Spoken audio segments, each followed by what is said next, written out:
Howdy. This isn't really a how-to, probably more of a how not to. There are many different ways to restring a guitar. This is just how I do it. That's how I've always done it. No fancy gizmos, no fancy tools, no string winders, nothing like that. Never had one. Never been bothered to get one. So I'm going with these this time. Ernie Balls, big old balls. We've got some wire cutters, standard wire cutters. You don't need VDE cutters, but these are my old electrical ones. They'll do nicely. And of course, the guitar that we're going to restring. We've got elixirs on here at the moment. They're still good, probably still a little bit of life left in them, but they have started to sound a little dull. And yeah, been on a good couple of months, playing regularly at the moment. So yeah, guidance is sort of every month, but yeah, restring it whenever you feel the need, really. Again, this is just how I do it. So yeah, first thing we're going to do is we're going to loosen some slack. Don't need to be super slack, and you don't need to twang it. Just gives you a good idea of how loose it is. We're going to loosen the slack so that when we cut them with the snippers, the string doesn't suddenly snap off. You might want to make a note of how they are wound. Some people turn them clockwise, anti-clockwise, whatever, however you do it. So essentially, to detune the way I'm doing it, or the way I've strung it previously, excuse me, is I'm turning the machine head towards the guitar. Alright, so we're going to keep doing that. It isn't a lengthy process. Some people are super fast at it. I'm not. Yeah. Right, so we're nice and slack. Take those off a bit more.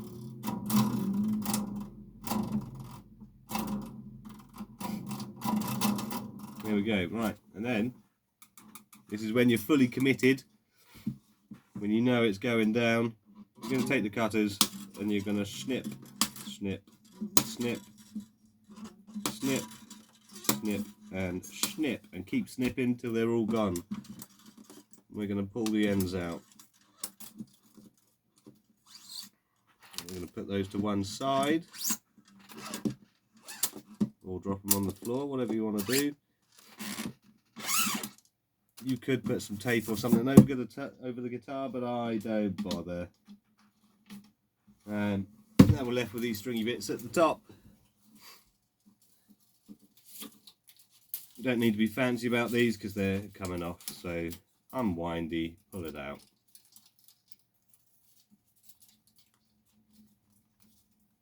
Beautiful.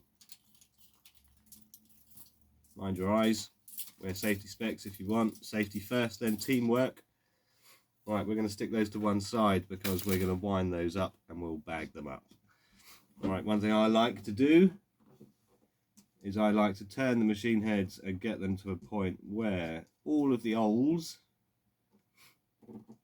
are pointing down towards the guitar. So we'll get all the holes down. I've got a bit of a cold, so yeah, bear with me. Beautiful. There we go. You're not going to be able to see that, but all my holes, you might just be able to see that. Yeah, all the holes are pointing down, man, downtown. And then it's simply a case. I tend to start bottom E first. It doesn't really matter, to be honest. Right, we're going to take our swing and we are going to pokey through the hole. These are ball end.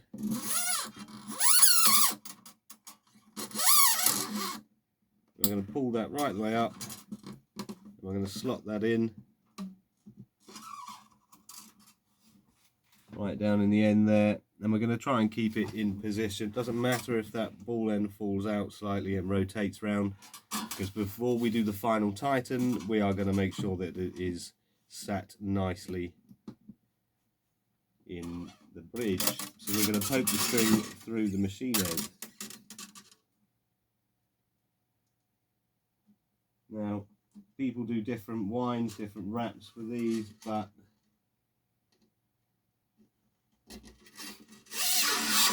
I tend to pull it through. Now, you're not going to get as many turns, obviously, on your thicker strings, on your bass strings, as you are your upper. But what I tend to do is pull it in, pull it tight. So we're not tightening up like that. We're not going to tighten it like that. We're just pulling it through. Now we'll go to the 12th fret.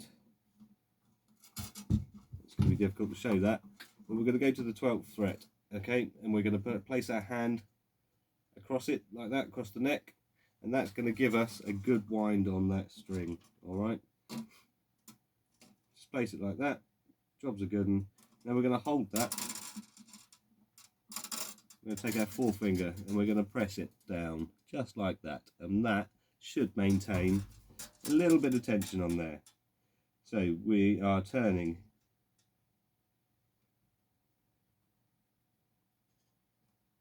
to the left. Now as you tighten that, the string's going to pull. You want to make sure you put a little bit of tension on that and keep hold of that. But as you turn that,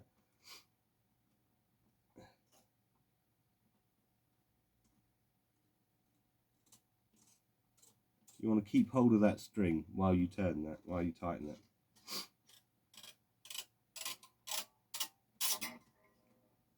Okay, keep a bit of tension on it, and you'll find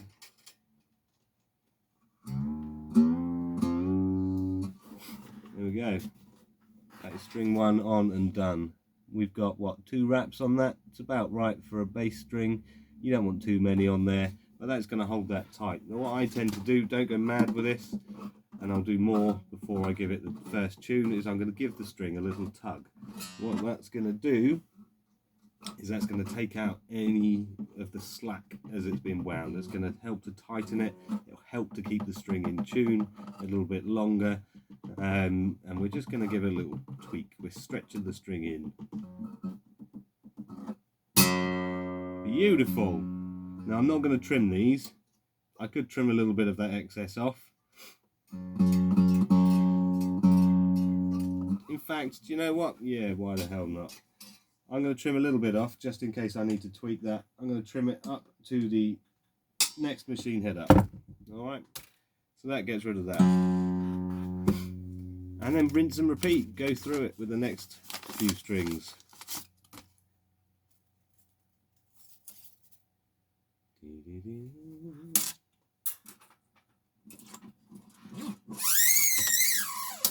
Putting them through. And that's what I mean. You don't want that ball that is rotated. See that? It's facing outwards. That's not what we want. We want it. We want to spin it. Now as the strings get thinner, it gets slightly more difficult to maintain that position. And we are just going to keep that like that. Alright. And we're going to get that string in. We're going to do exactly the same process. We're going to pull it tight towards the end, well not super tight, but we're going to pull it up. We're going to take our hand and get it on the 12th fret. We're going to hold it like that. It's going to give us a nice bit of spacing. We're putting a bit of pressure with my thumb on the other, in my left hand, and we are just going to tighten. We're going to hold that there. We know that's going to give us a few decent winds, and we're going to keep hold of that. Keep some tension on that while you're turning the nut.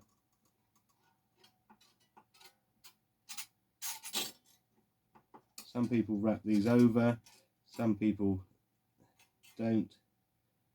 The tag end goes underneath the turns, but we don't want to do that. We want to make sure that our turns, or with every turn, that string is falling on that nut nicely.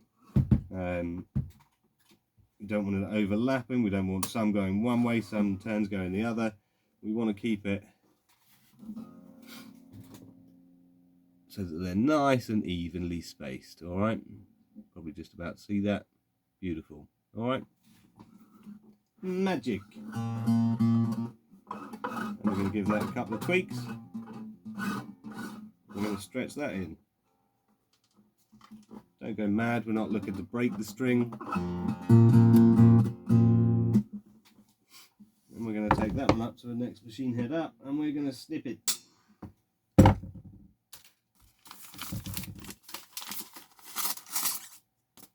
Rinse and repeat.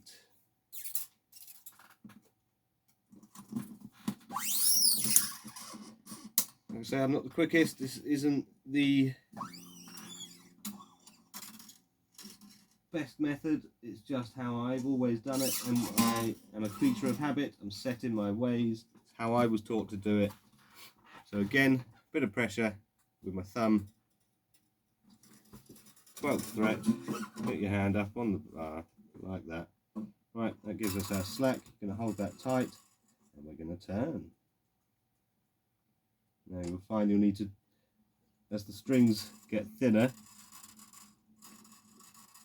you're going to need to put a little bit more pressure on that and hold it a bit tighter as you turn that, because it's going to slip a bit more. We don't want that.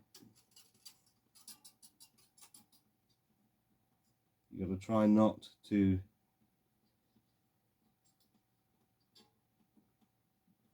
misshape the string as you're putting that tension on though. You just want to hold it tight.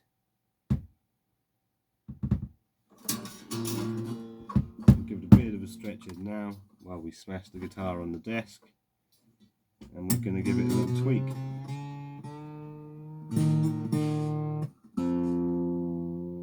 Not far off it.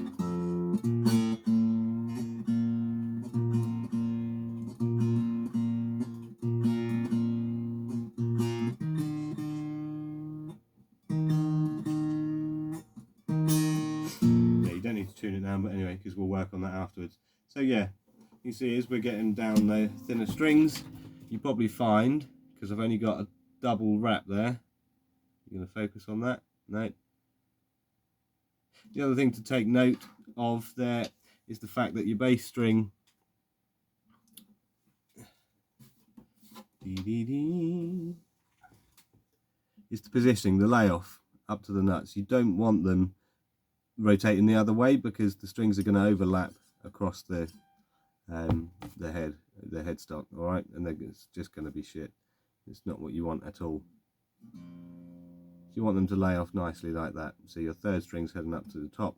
You see how they're missing the other machine head. You're going to avoid vibration and avoid overlap. Yeah, it's just better, all right. I don't know the technical nature of it. It's just what I do. And we're going to take that down and we're going to snip it. Alright, 3 down, 3 to go. You see what I mean? I mean, we're what, 13 minutes in, but I'm talking while I do this. If I wasn't talking, if I wasn't trying to explain it, probably go a little bit quicker. But we're going to take that chap in. So what we'll find with the thinner strings is when we bridge our hand over the 12th fret, we're going to need to start opening up our fingers. And what I tend to do is open up, like you're doing a fishy thing. Yeah, we're going to open up our little finger, and we're just going to open up that gap a bit, because it's going to give you a better spacing. All right, it's going to give you the wraps you need. You want the wraps on there. It's going to help to keep the string tight. It's going to help to keep it in tune. Right, so there we go. Where it gets a little bit trickier. There are fancy gizmos to hold your guitar in place, but I don't have none of that. So instead of doing my finger, my little finger, you've got options: do your little finger or do your thumb. I did say I'll do my little finger, but actually sometimes it's more natural to use your thumb. But we're just going to open that up, and we're going to put a little bit more pressure on that, and we're going to hold on to that as we did before. Now we want to make sure that we're turning it so that the string is going to overlap the correct way. And you want it to go into the headstock when you're doing your bottom strings.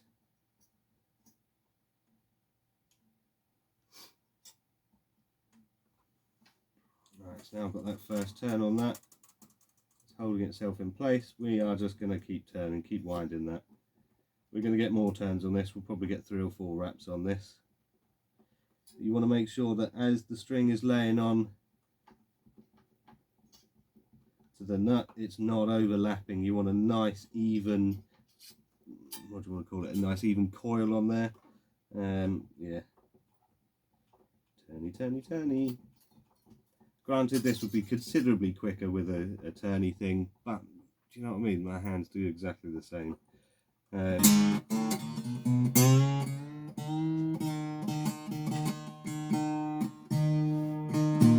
Sweet, they're in tune together, but that's not what we want. Okay, so what have we got? Yeah, we got 3 wraps on that one, which is about right. Okay, but you can see the way they're spreading out. So your bassy, first nut, you're coiling them so that you're getting a bit of distance between each string. And we're going to do the same on these, working back down. So we've done the toppy.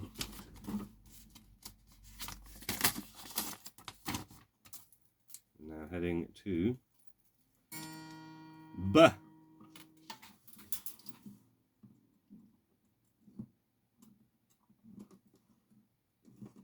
Now there are fancier things that people tend to do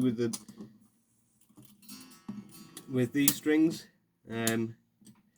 threading it through the head again and all sorts of things to try and keep it tight and everything else.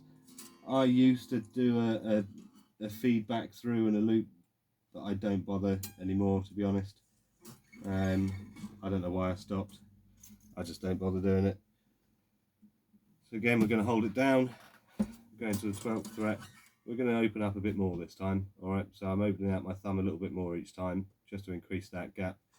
We're going to hold it tight, and we are going to turn.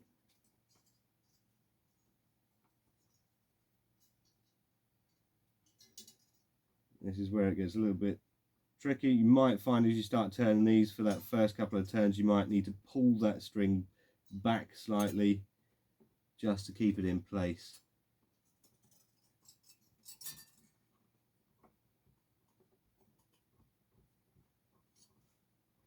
Now with these thinner strings, this is where you need to keep that tension on there and just make sure it's going to overlap, or it's laying onto that nut properly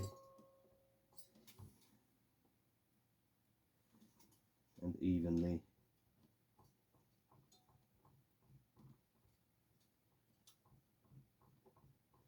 A nice image of my bald head.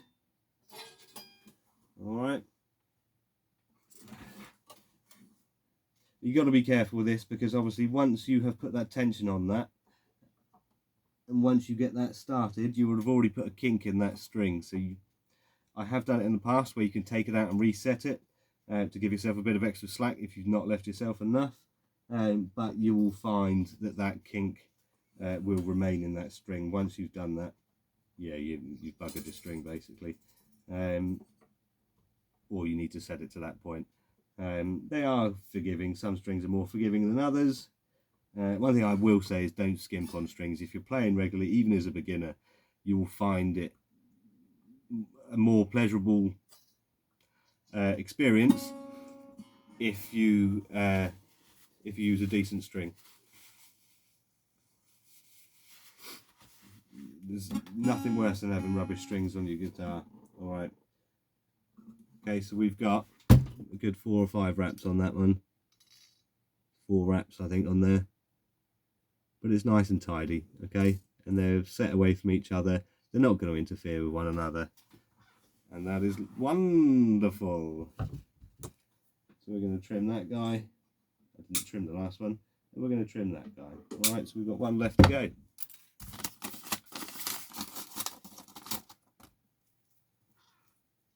I'm looking forward to listening to these, to playing with these. I've not used Ernie Ball strings before. I normally fit Didarios, always have. That's I'm a creature of habit.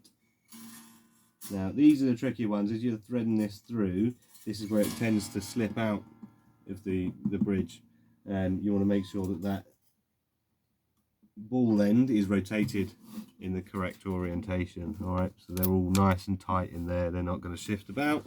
So we're going back to 12th fret, thumb up, beautiful. Hold that, get attention, turn, hold it tight, and keep that tension on it, and turn. And there seems to be a bit of a fashion at the moment with leaving dangly bits on your strings. I think it looks untidy. I don't see what the fascination is with doing that. Yeah, it looks untidy. It doesn't make you cool. It doesn't make you play any better. If anything, it makes me not want to listen to what you're doing. So, yeah, whatever. I'm going to have to cut this video down if I can work out how to edit, because we're 20 minutes or so. Or I might just leave it as is. To be honest, I can't be bothered to edit, so it'll probably go up as a 20-odd minute video, which you can all skip and ignore. Alright, we're giving it a bit of tension. We're keeping that tension on by pressing down. I've got the string in my hand. I'm not holding it tight, too tight that I'm going to kink the string.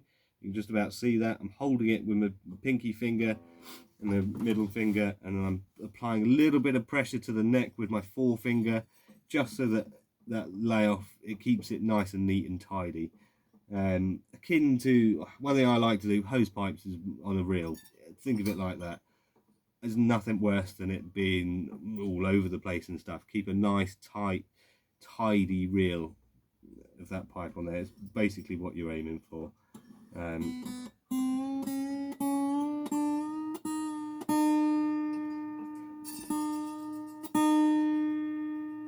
you can often get a nice, that's probably not far off. You just hear that resonate. When your guitar's in tune, it will tell you, it will let you know. I'm kidding, I'm not one like that. Yeah, so we're going to take that up to the top. I will trim these down when I've got the final bit, but when we know what's what, yeah, and there we go. Alright, so that didn't take too long really. If I wasn't jabbering, it would have been quicker. So all our ends are nice and tight in there. They're not going to slip, they're not going to move at all. It actually worked out quite well. Probably could have done with cleaning this down. That's what I would normally do before stringing, but I didn't for the purposes of this video. I'd normally give it a wipe down, give your neck a good clean, stuff like that if you really want, but I'm changing the strings quite regularly at the moment, so yeah, I'll do it next time. But nice even spacing, they're not going to interfere. I'll trim these tag ends off when I'm done and I'm in tune and I know it's all sorted. This is a cheap guitar. I mean, I got this some time ago. I've probably had it 30 years, 25, 30 years, something like that maybe. And I neglected it. It was shoved in its case and it was shoved up in the loft and ignored. And only in the last 7 months have I actually started playing regularly again, and I love it.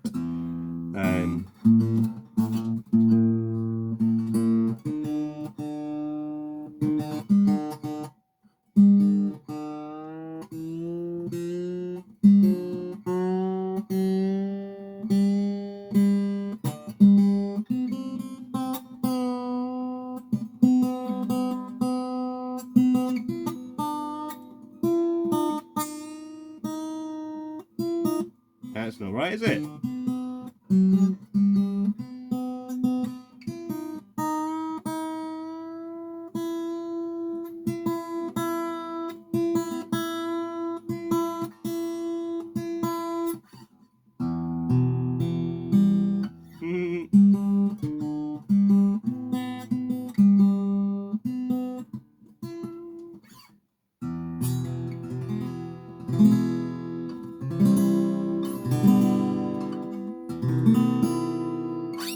Not too bad.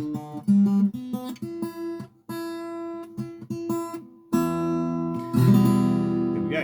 Yeah, we'll get a fine tune in a moment. But what I'll do, now that that's strung, is I'm going to go down each string and I'm not giving it a super twang, I'm just giving it a gentle tug, and I'll start at the owl and I'll work down to the head from there. Yeah, that's what she said. And I will just do that 2 or 3 times, give it a retune, and yeah, just rinse and repeat. That's what I'll do with that. And then you'll find, one thing I will say, do it with clean hands. If you've got grub on your hands, yeah, even your natural oils on your skin will sit on the string. One thing I did invest in a while ago is some cleaner. I've got a little pot of cleaning stuff somewhere. I can't find it. I think the sun's nicked it. And I do try and give it a good clean. It definitely helps, but you'll find actually that's held quite nicely.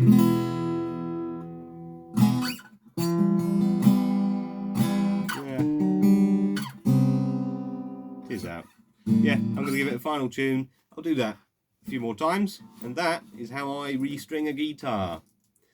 Yeah, it's not perfect, it's not great, it's my method, it's how I do it. There are plenty of other exceptional tutorials. Yeah, so I'd do something a bit different. Why not? Yeah, peace out. Go restring your guitar and have fun. It's all about fun, yeah. All about just fun, really. Have a laugh. Doesn't matter. Yeah, peace out. Thanks very much. Adios.